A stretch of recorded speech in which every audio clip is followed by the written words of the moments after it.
வார்த்தைக்கு நேராக என்னுடைய இருதயத்தை திருப்பிக் கொள்வோம். கர்த்தர் நம்மோடு கூட பேச ஆயத்தமுள்ளவராக இருக்கிறார். எத்தனை பேர் கேட்க ஆயத்தமாக இருக்கிறீங்க? ஆமென். இருதயங்களை நல்ல நிலமாகிய இருதயத்தை கர்த்தருடைய வார்த்தையை கேட்கும்படியாய் நாம் ஒரு பக்கமாய் திருப்புவோம். கர்த்தர் நம்மோடு கூட இடைப்படுவாராக. எடுத்துள்ள வாசிக்கலாம். சங்கீதத்தின் புஸ்தகம் 33ஆம் அதிகாரம் 11ஆம் வசனம். கர்த்தருடைய ஆலோசனை நித்திய காலமாகவும் அவருடைய இருதயத்தின் நினைவுகள் தலைமுறை தலைமுறையாகவும் நிற்கும். கர்த்தருடைய ஆலோசனை நித்திய காலமாகவும் அவருடைய இருதயத்தின் நினைவுகள் தலைமுறை தலைமுறையாகவும் நிற்கும். அல்லேலூயா. மனுஷனுடைய யோசனைகள் அது மறைந்து போகும், அது ஒருவேளை வாய்க்காமல் போகும், ஒருவேளை தவறாக கூட போகலாம்.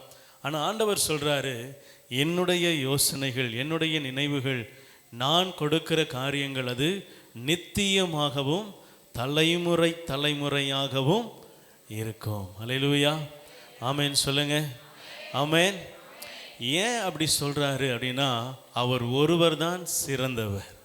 அல்லேலூயா. சிறந்ததை தருபவர். எத்தனை பேர் ஆமேன் சொல்கிறீங்க? ஆமேன். என் வாழ்க்கையில் நன்மையானதை தர அறிந்திருக்கிறவர், நன்மையை என் வாழ்க்கையில் கொடுப்பதை மாத்திரம் அவருடைய வேலையாகவே வைச்சிருக்கிறார். ஆமேன். அவருடைய நினைவுகள் தீமைக்கானது அல்ல, அது என்னது? நன்மைக்கு ஏதுவானவைகளாக இருக்கிறது. கர்த்தர் நல்லவர். இதனால் செய்தியின் தலைப்பு, இயேசு கிறிஸ்து ஒருவரே சிறந்தவர். ஆமேன். அவர் சிறந்தவர்களை எதிர்நோக்கி கொண்டிருக்கிறார். அல்லேலூயா. சிறந்தவர்களை எதிர்நோக்கி கொண்டு காத்திருக்கிறார் அப்படின்னு சுத்த தமிழில் சொல்லலாம். சிறந்தவர்கள் யார்? யார் அந்த சிறந்தவர்கள்? யார் அந்த சிறந்தவர்கள்? பக்கத்தில் பார்த்து சொல்லுங்க. உங்களுக்கு தெரியுமா? கேளுங்க. யார் அந்த சிறந்தவர்கள்? சர்ச்சைக்கு வரீங்கள்ல, நீங்கள் தான் அந்த சிறந்தவர்கள். ஆமென். பக்கத்தில் பார்த்து சொல்கிறீங்களா? உங்களுக்கு நீங்களே சொல்லிக்கிறீங்களா? உங்களுக்கு நீங்களையும் சொல்லணும், பக்கத்தில் பார்த்து என்ன செய்யணும்? நாம் தான் அந்த சிறந்தவர்கள். அல்லேலூயா. ஆனாலும் அனைவரும் சிறந்தவர்கள் அல்ல. கிறிஸ்தவன் என்று சொல்லுகிற எல்லாரும் சிறந்தவர்கள். வேதம் சொல்லுகிறது நாம் விசேஷமானவர்கள் என்று சொல்லி. ஆமென். இந்த விபிஎஸ்ல பிள்ளைங்களுக்கு சொல்லிக் கொடுப்போம், வி ஆர் ஸ்பெஷல். நம்மலாம் யார்? விசேஷமானவங்க. We are special. I am also special அப்படின்னு ஒரு பிள்ளை சொல்கிறோம். ஆமாம், நானும் தான் ஸ்பெஷல். ஏன்? நான் கர்த்தருடைய பிள்ளை, அதனால் நான் யார்? ஸ்பெஷல். அல்லேலூயா. நான் சிறந்தவன், நான் சிறந்தவள் அப்படி என்று சொன்னால் நம்மிடத்தில் சில குணாதிசயங்கள் தேவைப்படுகிறது. அல்லேலூயா. என்னிடத்தில் சில கேரக்டர்ஸ் தேவைப்படுகிறது. நான் விசேஷமானவன் என்பதற்காக, நான் சிறந்தவன் என்பதற்காக. என் ஆண்டவர் சிறந்தவர் அப்படின்னா அவர் வித்தியாசமானவர், அவர் சிறந்த காரியங்களை செய்தவர், அவர் பெரிய காரியங்களை செய்தவர், அவர் அற்புதங்களை செய்தவர். ஒருவனும் ஒரு காலமும் செய்யாத காரியத்தை செய்ததனால தான் அவர் சிறந்தவர். அல்லேலூயா. அவரை ஆராதிக்க அவருடைய பிள்ளைகளும் நாமளும் யார் தான்? சிறந்தவர்களாக இருக்கு. நான் வெளியே இருக்கிறவங்கள சொல்கிறேன், சிறந்தவர்கள் இல்லைன்னு சொன்ன பார்த்தீங்களா, அது வேற ஆள். நீங்கள் எல்லாரும் சிறந்தவர்கள். அல்லேலூயா. ஆமென். கர்த்தர் நல்லவர். இதனாலும் சில காரியங்களை வேதத்திலிருந்து நான் உங்களோடு கூட பகிர்ந்து கொள்ள விரும்புகிறேன். கர்த்தர் என்னோடு கூட இடைப்பட்டதையும் நான் உங்களுக்கு கொடுக்க வேண்டும் என்று சொல்லி கர்த்தர் கொடுத்த காரியங்களையும் உங்களோடு கூட பகிர்ந்து கொள்ள கர்த்தருடைய ஆவியானவர் உங்கள் உள்ளங்களுக்கு ஊழியம் செய்வாராக. சேர்ந்து எடுத்தவர்கள் வாசிக்கலாம். 2 ராஜாக்களின் புஸ்தகம் 2ஆம் அதிகாரம் 3, 4, 5ஆம் வசனம். அப்பொழுது பெத்தேலில் இருந்த தீர்க்கதரிசிகளின் புத்திரர் எலிசாவினிடத்தில் வந்து இன்றைக்கு கர்த்தர் உனக்கு தலைமையாய் இருக்கிற உன் எஜமானை உன்னை விட்டு எடுத்துக்கொள்வார் என்பது உனக்கு தெரியுமா என்றார்கள். அதற்கு அவன், தெரியும், எனக்கு தெரியும், சும்மா இருங்கள் என்றான். பின்பு எலியா அவனை நோக்கி, எலிசாவே, நீ இங்கே இரு, கர்த்தர் என்னை எரிகோ மட்டும் போக அனுப்புகிறார் என்றான். அதற்கு அவன், நான் உம்மை விடுகிறது இல்லை என்று கர்த்தருடைய ஜீவனையும் உம்முடைய ஜீவனையும் கொண்டு சொல்கிறேன் என்றான். அல்லேலூயா. இங்க நம்ம அனைவரும் அநேக தரம் வாசித்து செய்திகளை கேட்ட வசனங்களை தான் நம்ம வாசித்தோம், கேட்டோம். ஆண்டவர் இந்த இடத்துல ஒரு சில காரியங்களை உங்களோடு கூட இந்த வசனத்தின் மூலமாக இடைபட விரும்புகிறார். இங்கே எலியா எடுத்துக்கொள்ளப்பட போகிறார். ஒரு பெரிய விஷயம், ஒரு பெரிய காரியம் என்ன செய்ய போகுது, நடக்க போகுது. அல்லேலூயா. இப்போ ஒருத்தருக்கு திருமணம் அப்படின்னா அவர் வாழ்க்கையில் அது ஒரு முறை நடக்கிறது. அது பெரிய விசேஷமாக என்ன செய்கிறோம், கொண்டாடுறோம். அப்படி தானே? ஏன் ஆச்சுன்னு யோசிக்கிறீங்களா?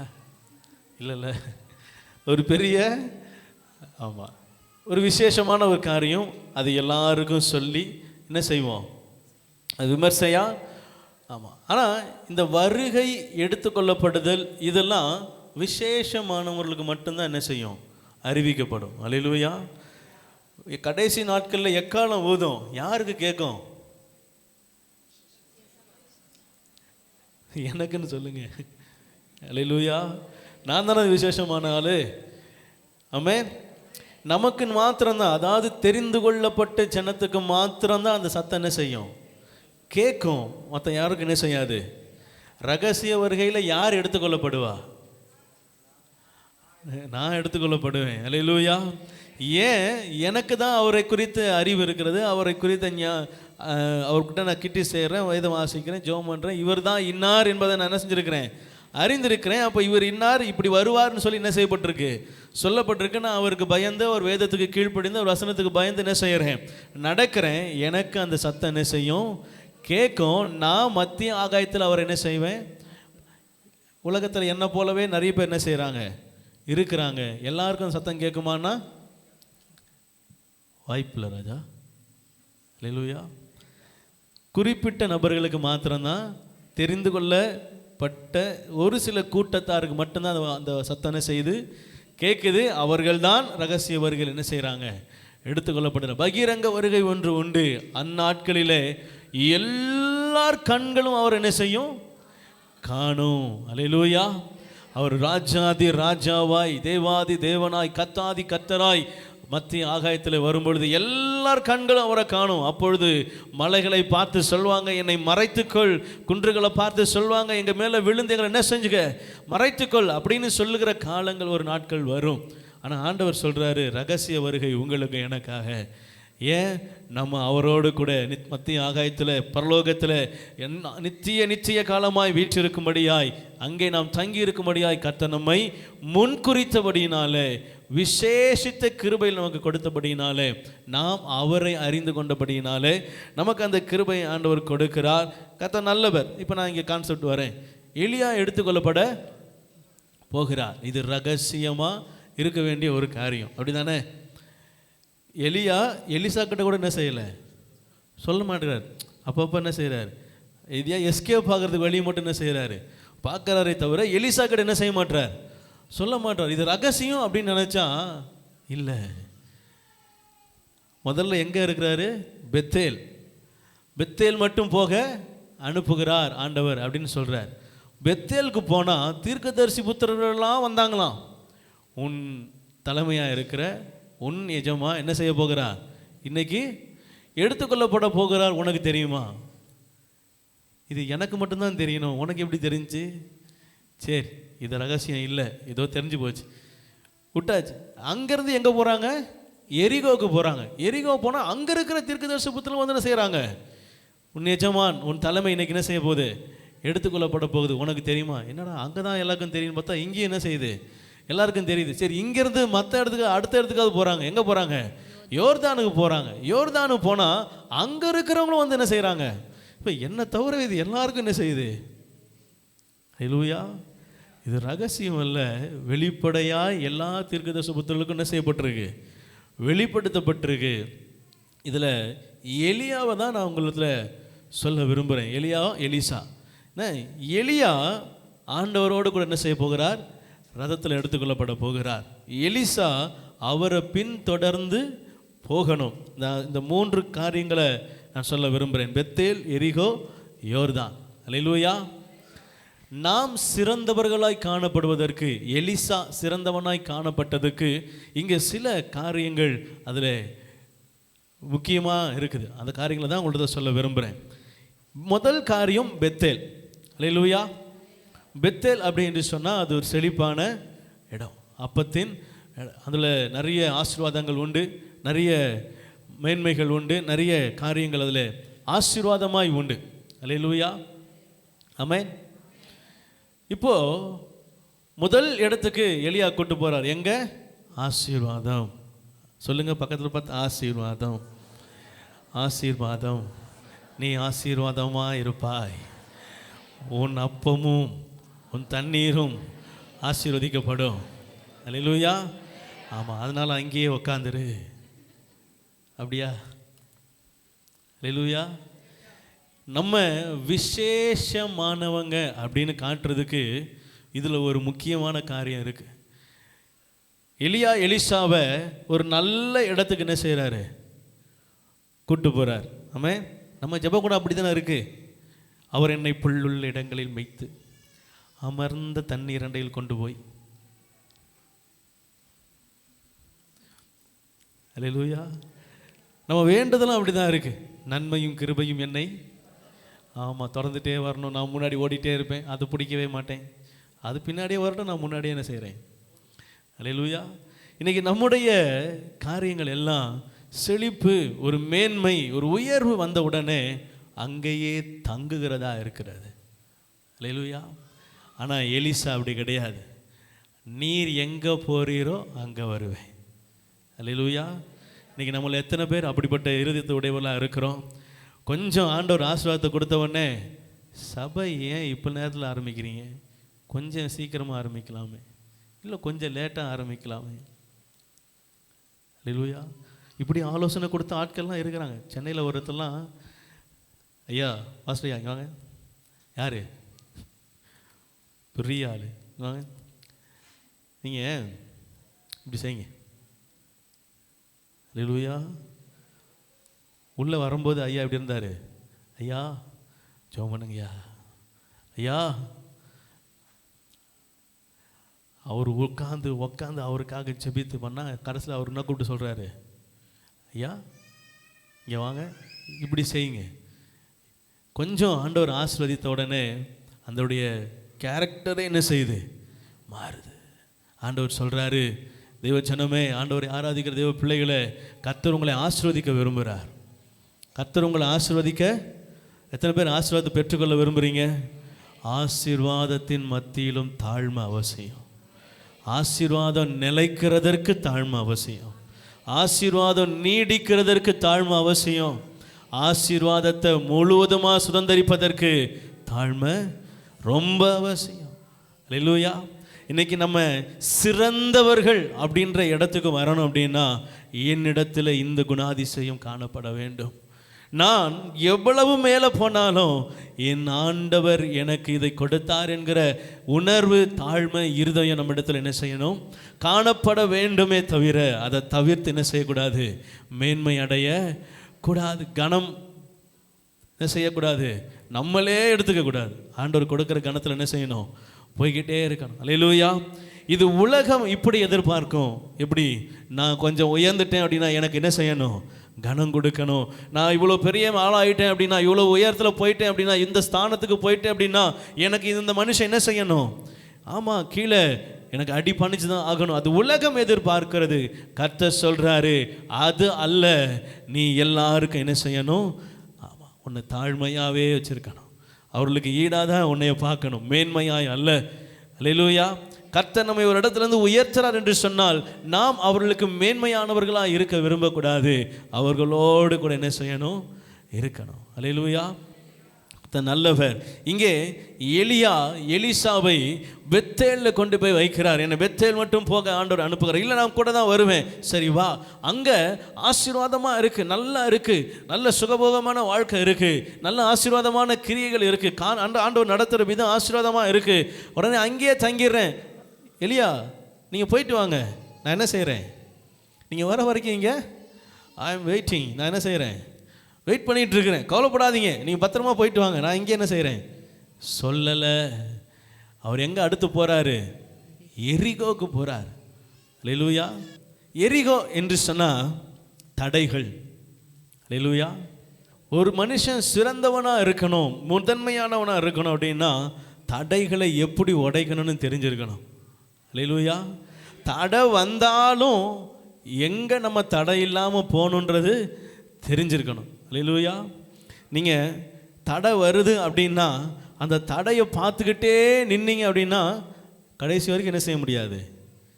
அதுக்கு உண்டான கிரியை ஏதாவது உங்கள்கிட்ட இருக்கணும். ஒன்று தடையை உடைக்கிறதுக்கு ஒன்று கடப்பாரை கையில் இருக்கணும், இல்லையா தடையை உடைக்கிறதுக்கு யாராவது ஒருத்தர் நம்ம கூட இருக்கணும். அல்லேலூயா.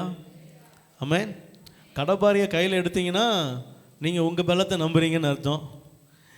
தடையை உடைக்கிறதுக்குன்னு ஒருத்தர் இருக்கிறார் பின்னாடி, அவர்கிட்ட போனீங்கன்னா நீங்கள் தடையை முழுசாக உடைக்க விரும்புகிறீங்கன்னு அர்த்தம். அல்லேலூயா.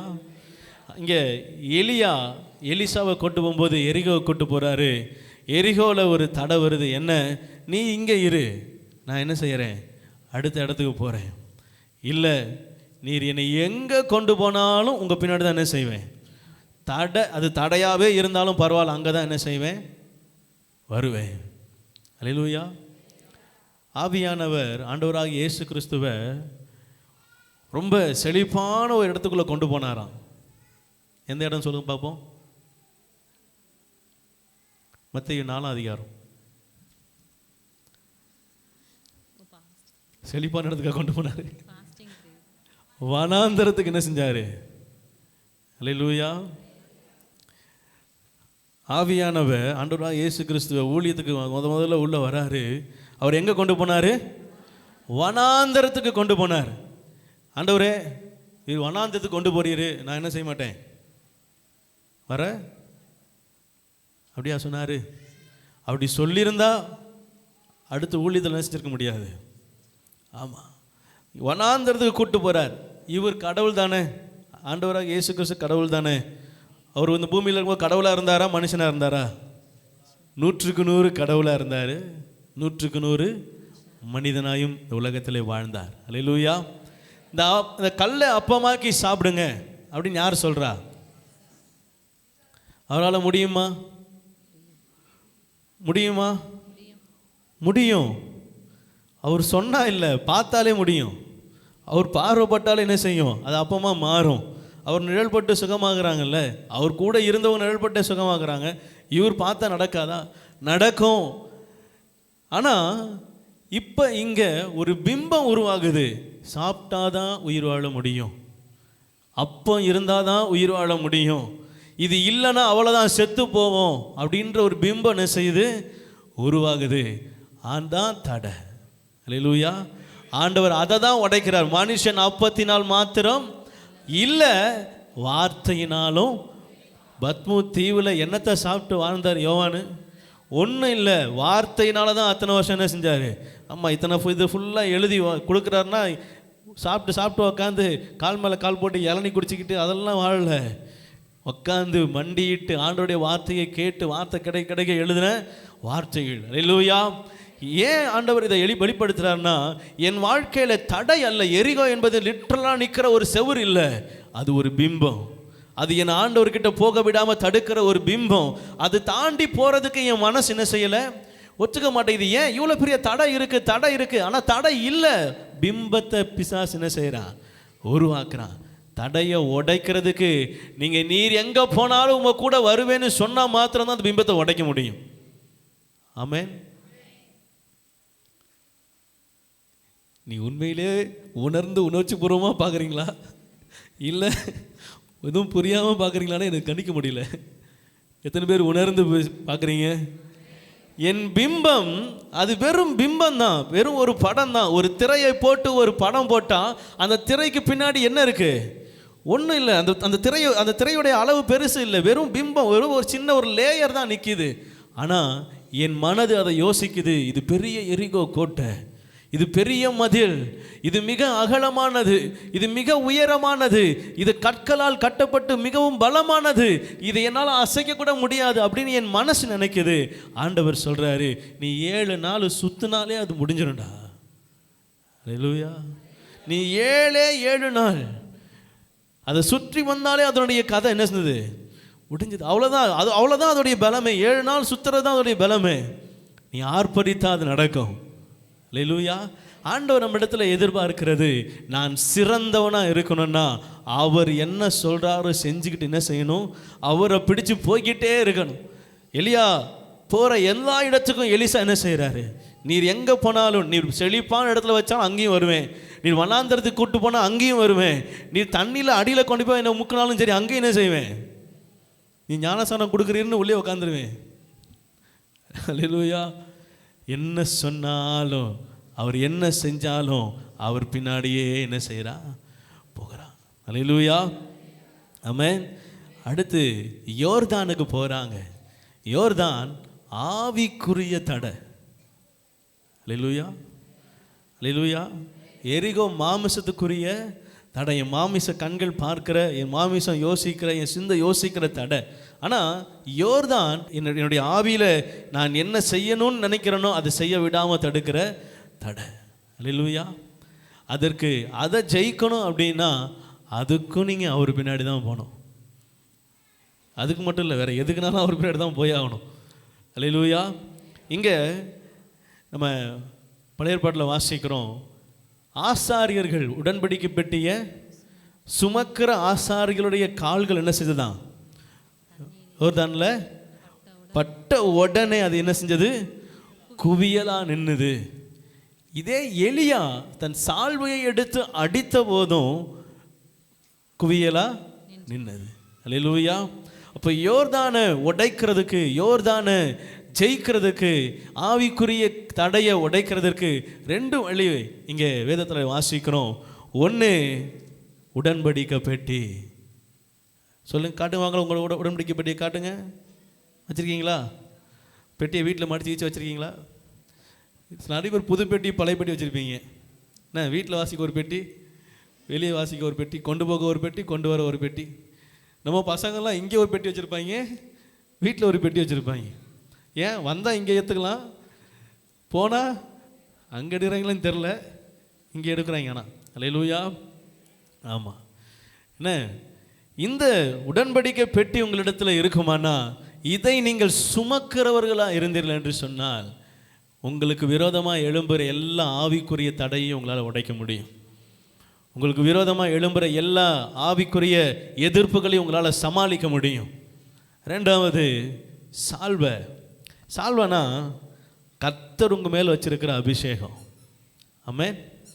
அவர் உங்களுக்கு கொடுக்கிற அபிஷேகம். எத்தனை பேர் அந்த அபிஷேகத்தை பெற்றிருக்கிறீங்க? நீங்கள் ரட்சிக்கப்பட்ட நாள்லேயே அது உங்கள் தலை மேலே ஆண்டவர் வச்சிட்டார். நீங்கள் ஆண்டவரை ஏற்றுக்கொண்ட நாள்லேயே அது உங்களுக்குள்ளே என்ன செஞ்சிட்டார், வச்சுட்டார். நீங்கள் எல்லாம் அபிஷேகம் பண்ணப்பட்டவங்க. பக்கத்தில் பார்த்து சொல்லுங்கள், உங்களுக்கு மேலே அபிஷேகம் இருக்குது. உங்கள் மேலே அபிஷேகம் இருக்குது. அது தெரியுமா உங்களுக்கு? தெரிஞ்சுக்குங்க. அல்லேலூயா. நான் அபிஷேகம் பண்ணப்பட்டவன். ஆமென். நான் நீதிமான். கர்த்தர் நல்லவர். இங்கே யோர்தான ஆவிக்குரிய தடையை உடைக்கிறதுக்கு ரெண்டு காரியம். ஒன்று வேதம், ரெண்டு உங்களுக்குள்ள அபிஷேகம். உங்களுக்குள்ளே இருக்கிற அபிஷேகத்துடைய கிரியை அது உங்களுக்கு மாத்திரம்தான் தெரியும். அதை வேற ஒருத்தர் என்ன செய்ய முடியாது, எக்ஸ்பிளைன் பண்ணி உங்களுக்கு சொல்ல முடியாது. உங்களுக்குள்ளே இருக்கிற அபிஷேகம் உங்களுக்குள்ளே இருக்கிற நுகங்கள் என்ன செய்யும், முறிக்கும். அல்லேலூயா. கர்த்தர் நல்லவர். இந்த மூன்று காரியங்கள் எலிசாவினிடத்திலே காணப்பட்டது. முதல் காரியம், செழிப்பாக இருந்தாலும் அங்கேயே தங்குகிறது இல்லை, அங்கே இருந்து அவர் எங்கே போகிறாரோ அவர் பின்னாடியே போகிறது. அங்கேயும் தாழ்மையாக இருக்கிறது, அங்கேயும் அவர் அசிஸ்டண்ட்டாக தான் என்ன செய்கிறாரு, இருக்கிறார். அல்லேலூயா. இந்த இடம் வந்துருச்சு, நமக்கு தேவையான இடம் வந்துருச்சு, நம்ம என்ன செஞ்சுருவோம், இவரை கலட்டி விட்டுட்டு நம்ம வேலையை பார்ப்போம் அப்படின்ற எண்ணம் என்ன இல்லை, எலிசாவின் இடத்துல இல்லை. தான் எங்கே இருந்தாலும் தன் எஜமானுக்கு உண்மை உள்ளவனாய், எஜமானை பின்பற்றுகிறவனாய், எஜமானை சார்ந்து கொள்கிறவனாய் அவன் காணப்படுகிறவனாய் இருக்கிறான். அல்லேலூயா.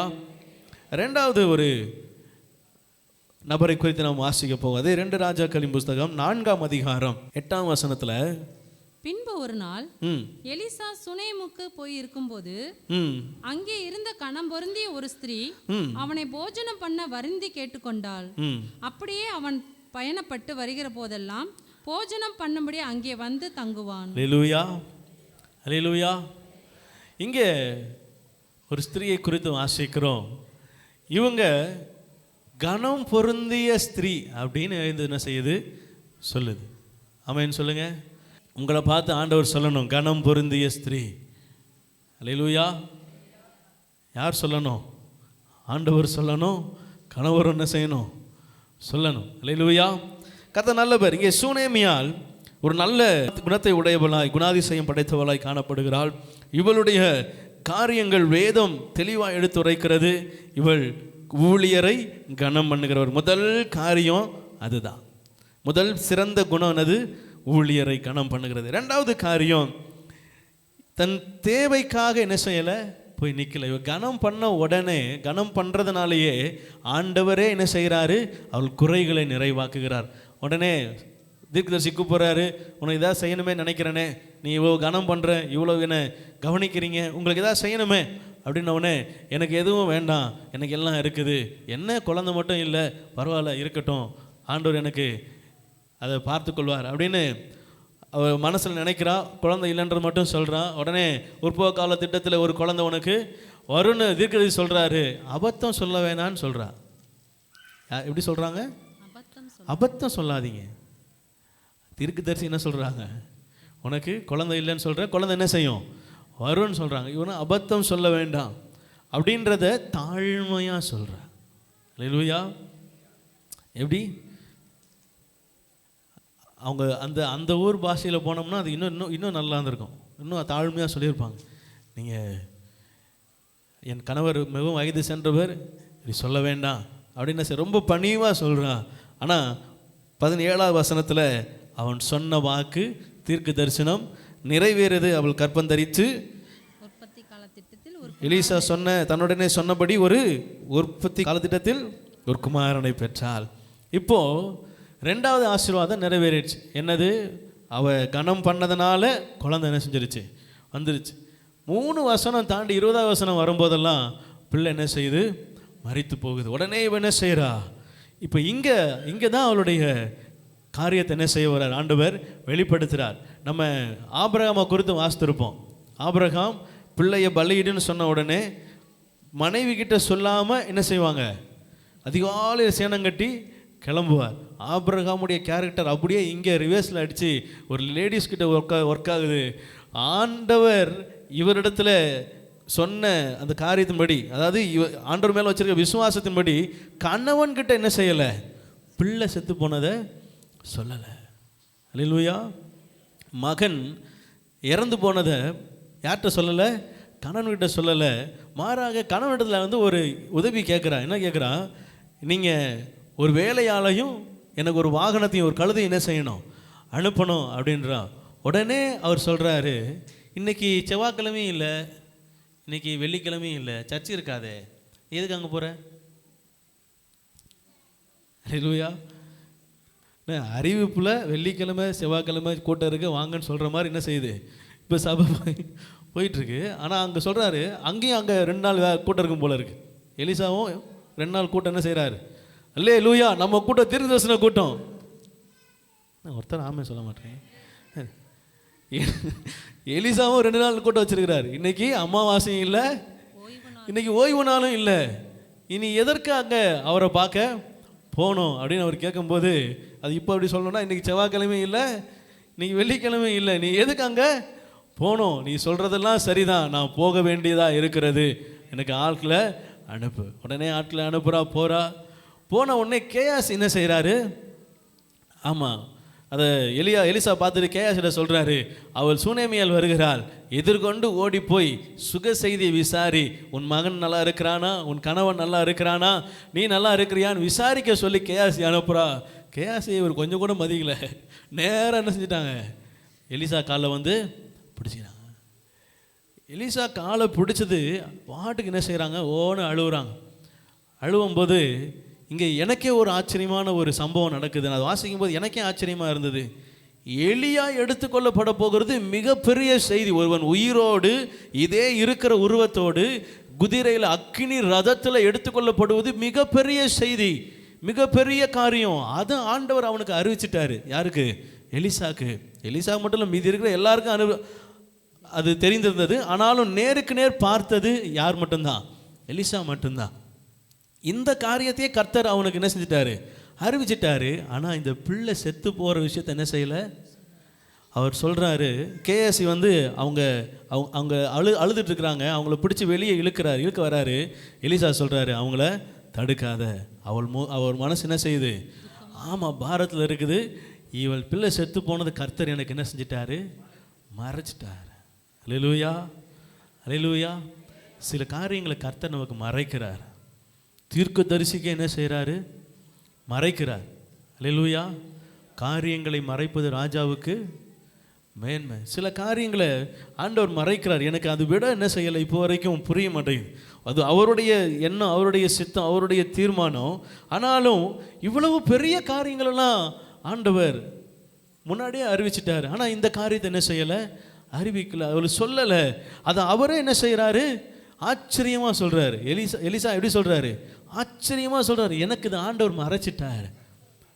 அல்லேலூயா. உடனே எலிசாவுக்கு ஒரு தைரியம் உண்டு. நம்ம என்ன செஞ்சிடலாம், ஆமாம் இந்த தடியை கொண்டு போய் என்ன செய், கேயாசிட்ட கூட இந்த தடியை கொண்டு போய் பிள்ளை மேலே வை, பிள்ளை என்ன செய்யும். இங்கே தான் அந்த ஸ்திரீயோடைய சிறந்த குணம் என்ன செய்யுது, ஆமாம் விசேஷித்த குணம் வெளிப்படுது. 30ஆம் வசனத்தில், பிள்ளையின் தாயோ நான் உம்மை விடுகிறதில்லை என்று என்ன செஞ்சாலாம், கர்த்தர் ஜீவனை. பாருங்க, அவர் காலை பிடிச்சி என்ன செய்ய மாட்டேன், விட மாட்டேன்.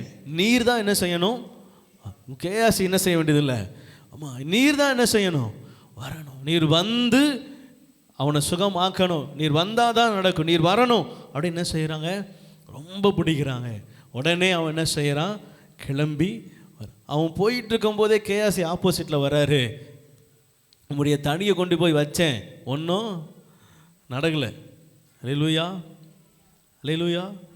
உம்முடைய தடியை கொண்டு போய் வச்சேன், ஒன்றும் நடக்கலை, பேச்சும் இல்லை மூச்சும் இல்லை அப்படின்னு என்ன செய்கிறான், வந்து சொல்கிறான். மறுபடியும் எலிசா போய் நின்று அவர் மேலே படுத்து அனல் உண்டாக்கி என்ன செஞ்சான், உயிரோடு எழுப்புறதை பார்க்கிறோம்.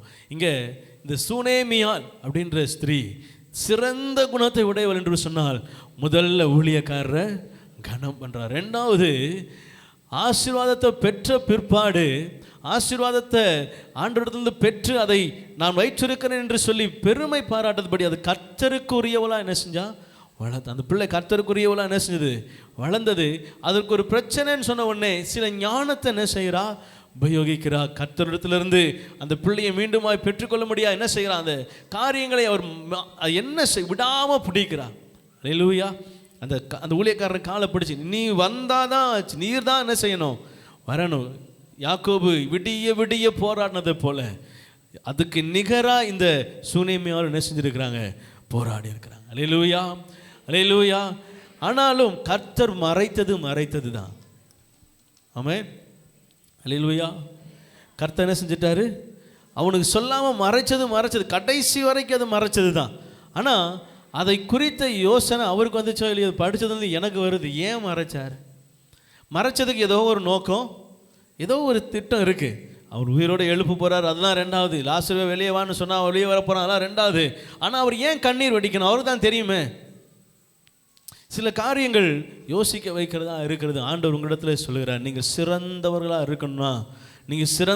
இருக்கணுமா, உன் வாழ்க்கை கர்த்தருடைய சமூகத்தில் சிறந்ததாக காணப்படணுமா, அவருடைய பிள்ளையா நீ சிறந்து விளங்கணுமா. சில கேரக்டர்ஸ், சில காரியங்கள் நம்மிடத்தில் தேவை. அது எலிசாவிடத்தில் இருந்த, எந்த தடை வந்தாலும் உங்கள் விட்டு போக மாட்டேன், எவ்வளவு ஆசீர்வாதம் வந்தாலும் உங்கள் விட்டு போக மாட்டேன், நீர் எவ்வளவு என் ஆவிக்குரிய தடைகளை கொண்டு வந்தாலும் என்ன செய்ய மாட்டேன், உம்மை விட்டு போக மாட்டேன். இந்த சுனேமியால் கர்த்தரை கனம் பண்ணுறதில்ல, கர்த்தருடைய ஊழியக்காரரை கனம் பண்ணுறதில்ல, உண்மை உத்தமமாக இருந்தவள், கர்த்தருக்கென்று உண்மையாய் உழைத்தவள், அவருக்கென்று சில காரியங்களை உண்மையாய் செய்தவள். இவர் செழிப்பாக இருந்தாலும், அவங்க செழிப்பாக இருந்ததுனால தான் மேலே ஒரு வீடே கட்டினாங்களாம். அவர் தங்குறதுக்குன்னு தனியாக வீடு கட்டி ஒரு மேஜை, ஒரு கட்டில், ஒரு விளக்கு, இதெல்லாம் என்ன செஞ்சாங்க, சந்தோஷமாக ஆசீர்வாதமாக மேன்மையாக இருந்ததுனாலும் அந்த ஊழியக்காரர் கொடுக்குற கணத்தில் என்ன செஞ்சாங்க, தாழ்மையாக நீர் வந்து தங்கும், நீர் வந்து இரும், உங்களுக்கு என்ன செய்கிறோம். அல்லேலூயா. கனப்படுத்துகிறதுல அவளுடைய காரியங்களை கர்த்தர் எழுதி, இவர் கனம் பொருந்திய ஸ்திரீ அப்படின்னு எழுதி வைக்கிறார். அவள் சிறந்தவள் என்று எழுதி வைக்கிறார். காரணம், கனம் பண்ணுறதுல முந்திக் கொள்ளுங்கள், கனம் பண்ணுறதுல கர்த்தருக்கு பிரியமாக இருங்க. கர்த்தர் கனம் பண்ணுகிறத விரும்புகிறார். அல்லேலூயா. கனவீனம் பண்ணவங்களையும் என்ன செய்யுங்க? கனம் பண்ணுங்க. கொஞ்சம் கஷ்டம் தானே? உங்களை கனவீனம் பண்ணவங்களையும் கனம் பண்ணுங்க. அல்லேலூயா. கர்த்தர் அப்படிப்பட்ட இருதயத்தை தான் சிறந்த இருதயம்னு சொல்கிறார். ஜெபம் பண்ணும்போது கூட நான் எங்களுக்கு கடனாளிகளுக்கு மன்னிக்கிறது போல எங்களுக்கு என்ன செய்யுங்க. நான் எல்லாருக்கும் என்ன செய்கிறேன்? மன்னிக்கிறேன். நான் எல்லாருக்கும் என்ன செய்கிறேன்? இரக்கம் பாராட்டுறேன். நான் எல்லாருக்கும் உம்மை போலவே எல்லாரும் என்ன செய்கிறேன்? நேசிக்கிறேன். எனக்கும் என்ன செய்யுங்க. ஆண்டவர் சொல்லிக் கொடுக்குற ஜபத்திலையும் அதான் சொல்லிக் கொடுக்குறாரு. சிறந்த குணம், சிறந்த கேரக்டர்ன்றதுலையும் அதை தான் கொண்டு வராரு. பிள்ளை உயிரோடு வந்தது, அவள் மீண்டுமாய் கர்த்தருக்கு உண்மையாக என்ன செய்தால் அங்கே இருக்கிறதை நாம் பார்க்கிறோம். கர்த்தரை நாம் மகிமைப்படுவதாக. கர்த்தர் அந்த இடத்துல பெரிய காரியங்களை செய்தார். இன்னும் ஒரே ஒரு வசனத்தை வாசித்து நான் முடிக்க விரும்புகிறேன். எடுத்து வாசிக்கலாம். 2 ராஜாக்களின் புஸ்தகம் 5ஆம் அதிகாரம் 2ஆம் வசனம். சீரியாவில் இருந்து தண்டுகள் புறப்பட்டு இஸ்ரவேல் தேசத்திலிருந்து ஒரு சிறு பெண்ணை சிறைப்பிடித்து கொண்டு வந்து இஸ்ரவேல் தேசத்திலிருந்து ஒரு சிறு பெண்ணை சிறைப்பிடித்து கொண்டு போறாங்க. அவள் நாகமானின் மனைவிக்கு பணிவிடை செய்து கொண்டிருந்தாள். அடுத்த வசனம். அவள் தன் நாச்சியாரை பார்த்து, என் ஆண்டவன் சமாரியாவில் இருக்கிற தீர்க்கதரிசியின் இடத்தில் போவாரானால் நலமா இருக்கும், அவர் இவருடைய குஷ்டரோகத்தை நீக்கி விடுவார் என்றார். அல்லேலூயா. இங்க இந்த சிறு பெண் சிறந்தவள். அல்லேலூயா. எங்கிருந்து போனவள்? இஸ்ரவேல் தேசத்திலிருந்து அடிமைப்பட்டு போனவள். எல்லாரும் இந்த தானியேலு இவங்களாம் யார்? ஆண்டவருடைய பிள்ளைங்க. ஆனால் அடிமைப்பட்டு போயிட்டாங்க. ஆனால் இவங்க அடிமைப்பட்டு போனாலும் சிறந்தவர்களாகவே விளங்குவாங்க. அல்லேலூயா. ஆமென். நீங்கள் எல்லாரும் கர்த்தருடைய பிள்ளைங்க. நீங்கள் எங்கே இருந்தாலும் சிறந்தவர்களாகவே தான் இருப்பீங்க. ஆமென். பாதாளத்தில் படுகை போட்டாலும் அங்கேயும் உங்களுக்கு சகல வசதியும் இருக்கும். அல்லேலூயா. கர்த்தர் உங்களை நன்மையாக நடத்துவார். அல்லேலூயா. உங்களை ஆண்டவர் விசாரிக்கிறவர், ஆண்டவர் உங்களை நடத்துகிறவர். அவருடைய பிள்ளைங்க எங்கே போனாலும் அவங்கள சுற்றி இருக்கிற எல்லாருக்கும் ஆசீர்வாதமாக வச்சிருப்பார். இங்கே ஒரு சிறு பெண் சிறந்தவள். இந்த சிறு பெண்ணை கர்த்தர் அவருடைய ஸ்தானாதிபதியாய் வைத்திருந்தார். அந்த பெண்ணின் நிமித்தமாய் ஒரு பெரிய படை தளபதி அவன் மாறுவதற்கும் அவன் மூலமாய் கர்த்தர் பெரிய காரியம் செய்வதற்கும் இந்த சிறு பெண்ணை சிறந்தவளாய் கர்த்தர் என்ன செய்தார்? பயன்படுத்தினார். அல்லேலூயா. சுவிசேஷம் சொல்கிறதுக்கு காரணம் இதாங்க. சுவிசேஷத்துக்கு அடித்தளமே இதுதான். நீங்கள் சொல்கிற ஒரு வார்த்தை பெரிய மாற்றத்தை கொண்டு வரும். பெரிய மாற்றத்தை கொண்டு வரும். அல்லேலூயா. நீங்கள் இயேசு நேசிக்கிறான்னு சொல்கிற அந்த ஒரு வார்த்தை, நேசம் கிடைக்காம சுற்றுறான் பார்த்தீங்களா, அவனுக்கு அது பெரிய வார்த்தை. என்னை நேசிக்க யாரும் இல்லை, என்கிட்ட பேச யாரும் இல்லை, என்கிட்ட நேர செலவழிக்க யாரும் இல்லைன்னு மனசில் நொந்து சுற்றுறாம பாருங்க. அவங்கள பார்த்து நீங்கள் இயேசு நேசிக்கிறான்னு சொல்லும் போது அந்த நேசம், இயேசுவின் நேசம் அவனை என்ன செய்து பற்றி பிடிக்கிறதா இருக்கிறது. அல்லேலூயா. அவர் நேசத்துக்கு ஈடு இல்லை. அவர் நம்மை நேசிக்கிற நேசத்திற்கு அளவே இல்லை. ஆமென். நம்மோடு கூட கர்த்தர் சொன்ன வார்த்தைகளை எத்தனை பேர் இருதயத்தில் பதித்தீங்கன்னு தெரியல. மீண்டுமா இவர்கள் ஞாபகப்படுத்துகிறேன். எலியா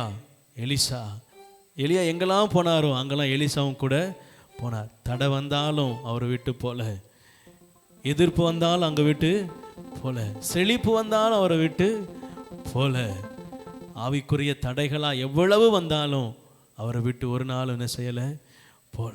அது அப்படியே நம்ம இங்கே சொல்ல விரும்புகிறேன். என்ன வந்தாலும் அவரை விட்டு என்ன செய்யக்கூடாது, நம்ம போகக்கூடாது. நமக்கு எல்லாவற்றையும் தருகிறவர் ஆண்டவராக இயேசு கிறிஸ்து.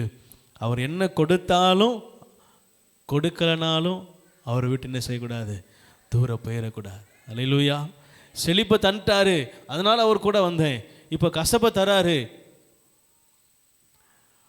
போலியோ சொட்டு மருந்து பிள்ளைக்கு எது கொடுக்குறீங்க? போலியோ சொட்டு மருந்து என்ன சக்கரை தண்ணியா, சீனி தண்ணியாக கொடுக்குறாங்க? பிள்ளைக்கு ஜுரம் வந்தால் மருந்து கொடுக்குறீங்க, மருந்து என்ன சீனி தண்ணியா, தேனையாக கொடுக்குறீங்க? கசக்கும். கசந்தாலும் சில நேரத்தில் அது நன்மைக்கு அதுவாக தானே முடியுது. அல்லேலூயா. சில நேரங்களில் கர்த்தர் அனுமதிக்கிறாருன்னா அப்பவும் அவரை பிடிச்சிக்கிட்டு போகணும். ஆமென். அப்பவும் அவரை சார்ந்து கொள்ளணும். ஆவிக்குரிய தடைகளை நீங்கள் தான் உங்கள் அபிஷேகத்தை கொண்டும் ஆவியின் பட்டயத்தை கொண்டும் உடன்படிக்கை பெட்டியை கொண்டு என்ன செய்யணும்? ஜெயிக்கணும். அல்லேலூயா. சுனேமியால் கர்த்தருடைய ஊழியக்காரரை கனம் பண்ணுகிற நல்ல இருதயம் உண்டவள். அதனால தான் ஆண்டவர் கனம் பொருந்திய ஸ்திரீ என்று வேதம் அவரை சொல்லுகிறது. ஆகவே அவருடைய குணாதிசயங்களை வீட்டில் போய் படித்து பாருங்கள். எந்த சூழ்நிலையிலும் கர்த்தருக்கு உண்மையாக காணப்பட்டா, எதை எப்போ எங்கே செய்யணுன்ற ஞானமுடையவளாக இருந்தா. அறிவு ஒன்றுத்துக்கும் உதவாதுங்க, ஞானம்தான் உதவும். ஆமாம். அறிவு நீங்கள் படிக்கிறதுனால பார்க்கறதுனால தெரியறதுனால வர்றது, ஞானம் கர்த்தர் கொடுக்கிறது. ஒருவன் ஞானத்தில் குறைவுள்ளவனாக இருந்தால் எங்கே கேட்கணும்? அவர்கிட்டந்தான் ஞானம் வரும். அறிவு உலகத்திலேருந்து வாங்கிக்கலாம், படிக்கிற புக்கிலேருந்து எடுத்துக்கலாம், மற்றவங்கள பார்க்குறதுலேருந்து அவங்க சொல்கிற அறிவுரையிலேருந்து எடுத்துக்கலாம். ஆனால் ஞானம் கர்த்தரிடத்துலேருந்து தான் செய்யணும், வரணும். அங்கேருந்து வந்தால் தான் அது ஞானம். ஆமென். இங்கேருந்து தான் ஞானம் வரும். இதை படித்தாலும் இதை படித்தா அங்கேருந்து ஞானம் செய்யும். ஆமாம், சப்ளை ஆகும். அல்லேலூயா. கர்த்தர் நல்லவர். சின்ன பெண்ணாக இருந்தாலும் அவள் கர்த்தருடைய இருதயத்துக்கு கவர்ந்த பெண்ணாய், நாகமானுக்கு ஒரு பெரிய மாற்றத்தை கொடுக்க கர்த்தர் பயன்படுத்தின சிறு பெண் சிறந்த பெண்ணாய் மாறினாள். ஆகவே நாமும் நம்முடைய இருதயத்தில் கர்த்தருக்கு பயப்படுகிறத, என்ன காரியம் வந்தாலும் கர்த்தரை விட்டு தூர போகாத இருதயத்தை உடையவர்களாய் காணப்படுவோம்.